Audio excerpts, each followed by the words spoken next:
பஞ்சு முறுக்கு மந்த்ரா கடலை எண்ணெயில நானே பண்ணுது. ஒரு சேலஞ்ச், உங்களால இந்த மாதிரி முறுக்கு செய்ய முடியுமா? மந்த்ரா கடலை எண்ணெயில முறுக்கு செஞ்சு பாருங்க.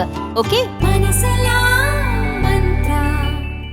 மருத்துவமனையில் சிகிச்சை பெற்று வரும் நடிகர் ரஜினிகாந்த் குறித்து பிரதமர் நரேந்திர மோடி போனில் நலன் விசாரித்ததாக தமிழக பாஜக தலைவர் அண்ணாமலை தெரிவித்துள்ளார். நடிகர் ரஜினிகாந்துக்கு கடந்த சில நாட்களாக உடல்நல பிரச்சினை இருந்ததாக கூறப்படுகிறது.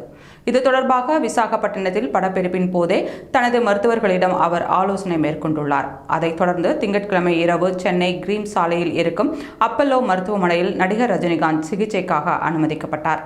அவரது இதயத்தில் இருந்து பிரியும் இரத்த நாளத்தில் வீக்கம் இருந்ததால் ஸ்டென்ட் பொருத்தி வீக்கத்தை நிறுத்தியதாகவும் ரஜினிகாந்தின் உடல்நிலை இப்போது சீராக இருப்பதாகவும் அப்பல்லோ மருத்துவமனை அறிவித்தது.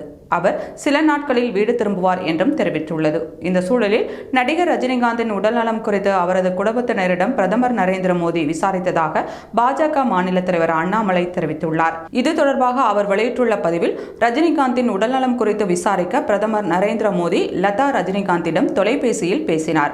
அறுவை சிகிச்சைக்கு பிறகு ரஜினிகாந்தின் உடல்நலம் குறித்து பிரதமருக்கு தெரிவிக்கப்பட்டது. அவர் விரைவில் குணமடைய பிரதமர் வாழ்த்து தெரிவித்தார் என்று அண்ணாமலை கூறியுள்ளார்.